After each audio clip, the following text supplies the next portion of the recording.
Okay, this is from my book, The Holy Grail, Wisdom Quotes by Pete Rogers. We're going to be starting out with Ben Felson. Okay, so I did a radiology residency. The reason I went into radiology, I kind of had an encyclopedic memory. I knew that I wanted to go in something where that would be valuable. I liked ortho because athletes are a lot of fun. Ortho guys got a good sense of humor. They remind me of all my athlete buddies I used to hang around with in high school and college. But ortho was so boring. Bone broke, must fix. Binary logic seemed like a waste of my brain.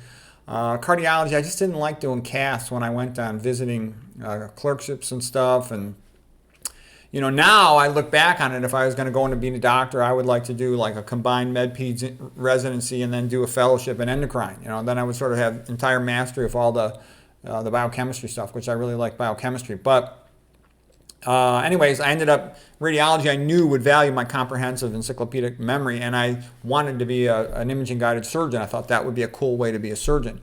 I didn't want to be a general surgeon working with poop in the gut, The vascular surgeons were always kind of grouchy and sleep-deprived. Same thing with the neurosurgeons, so I didn't like spines. Anyways, that's how I ended up where I ended up. Okay, now the reason I start now with Ben Felson, I talk about that radiology stuff. He was a famous radiologist, a chest radiologist, and we all liked him because he made everything so fun. He was very funny. He was like a radiology comedian. I read his book, and I read a whole bunch of his papers. Unfortunately, I didn't get it all into here. I put that into other books and stuff, and so I only have a few quotes from him. But you'll just get a sense of him. He would say, for example, there's not that many great lecturers, and seldom does a university have more than one or two of them on its faculty. These rare individuals teach with the ease. They parlay erudition, effort, enthusiasm into an exciting educational experience. Okay, so why do I say that? Because med school for me was kind of bleak. It was kind of boring. Any medical student will tell you this. Grind, memorize all this stuff. In my second year, I had this one professor in pathology, and he was so good. I couldn't wait to go to every class. And he made everything so interesting and fun and clever. He had all these jokes and mnemonics and tricks. And I'm like, wow, a medical school lecture went from being, down here kind of boring, just to grind and memorize everything, to being up here a fun and just enthusiastic, emotional, humorous experience. It was wonderful. And I'm like, why can't more professors be like that? Someday I want to be a professor like that. So anyways, Felson was like that for radiology. One joke after another, clever insight about pathology, learning the field, and he'd say things that are just smart. If you like it, you'll learn it, so learn to like it. And I had actually learned that elsewhere before then, but I would always, before I was going to do a clerkship, whatever it was, I would try to envision myself. If I'm going to rotate through OB-GYN, maybe I'll be an OB-GYN. Through peds, maybe I'll be a pediatrician. Through surgery, maybe I'll be a surgeon, whatever. I would talk myself into saying, maybe you're going to go into this. Give it an open mind. Give it a chance, because it was more fun that way, and I would learn more rapidly. I would the material would just stick to my brain because I was thinking this might be useful to me, rather than it's just a hassle I have to go through it. Anyways, that's a good attitude to have. And radiology is a very visual specialty. You're always looking at pictures, and knowledge is very valuable in radiology. It's not that valuable in a lot of other fields. Other fields, a lot of them, they're just dealing with diabetes, hypertension, obesity, congestive heart failure all day long. And that gets kind of old. All right, like you can't have a nurse practitioner read a radiology film. They're just way too complicated, okay? And he says in radiology, medical student interviews for residency were seldom predictive. Medical class standing and grades, especially after the first year, were excellent prognosticators of residency performance. That's just because it's a very academic field, okay? Again, lots of fields in medicine are not academic. They're kind of easy once you get past the first, just getting started, okay? But in radiology, an academic mind is actually valuable. Okay, we're going to then, so that's pretty much for Fenton, just this idea of teaching with enthusiasm, laughter, and that's the best way to be. Because people remember stuff better when it's funny and there's a joke and there's a quote, there's some other metaphor that goes with it.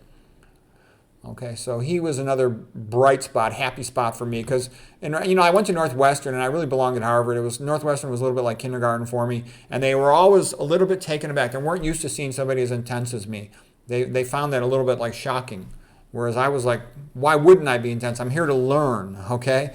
And so I'd sit in the front row and I'd take notes, and it was kind of weird, but I belonged in a more intense place than Northwestern. All right, anyways. Here's a quote by Francois Fenelon, a French bishop. He said, "People who have no secrets from each other never want for the subject of conversation. They do not weigh their words, for there is nothing to be held back.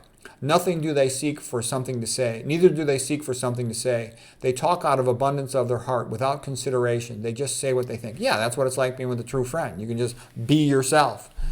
Okay, now we're going to do a couple quotes from Tim Ferris. Now, Tim Ferris is kind of a wheeler, dealer, marketer guy. On the one hand, I think he went to Princeton. He's a little bit of a bullshitter, but on the other hand, he's a lot of fun. So I like him, but I take him with a grain of salt, okay? All right, so he says, the question you should be asking yourself is, what do I want? What are my goals? What would excite me? And excitement is a more practical synonym for happiness, and it is precisely what you should strive to chase. It is the cure-all. So I think he's right to some extent in the sense that you should try to do something you really like. The only problem is it's hard to get paid for doing something you like. What I've been told is the reason you get paid to work is because it's work. You don't get paid for fun. And it's kind of like, I'm making these YouTube videos and I'm writing my medical books, and I don't get paid 1 cent for it. I hardly sell any books. My YouTube videos, they're largely shadow banned and not that many people watch them, but I know they're good. My doctor friends tell me they're the best medical information on the whole internet. So I feel like I should do this. But I don't make any money for it. But I like it. So just because something's valuable to society and you like it doesn't mean you'll make 5 cents for it. On the other hand, you show up and you do your clinical practice, you generate your medical billing codes, you get paid for that. So that's why I still do clinical medicine, because I get paid for it. And don't get me wrong, there's some interesting stuff, there's some good stuff there, there's some stuff that's fun, but it's a grind. It's a major, major grind. They got it set up to make the docs, they're basically like working on an assembly line. Billing code, move the meat, next. It's very efficient business for moving patients along. And, like for example, in every Western hospital in the whole Western world in the morning, there's always this like a river of patients waiting to go for CAT scans and plain films and ultrasounds and MRIs and colonoscopies and stress tests and stuff.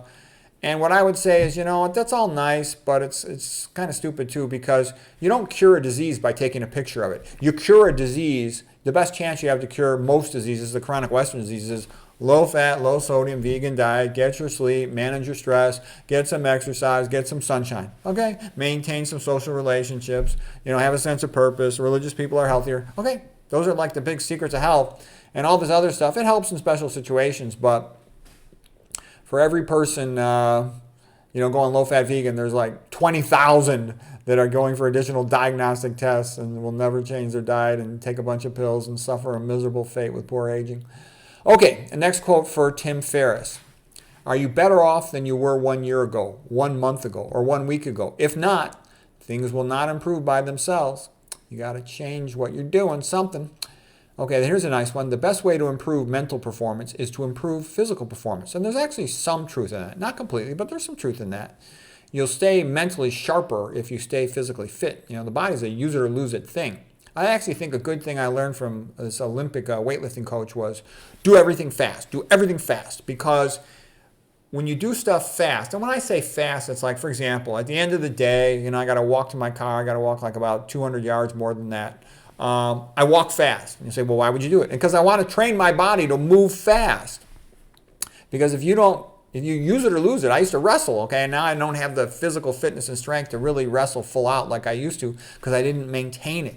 My brother's a world champion athlete, and he maintained his fitness level because he kept going. He never stopped. I got too busy with,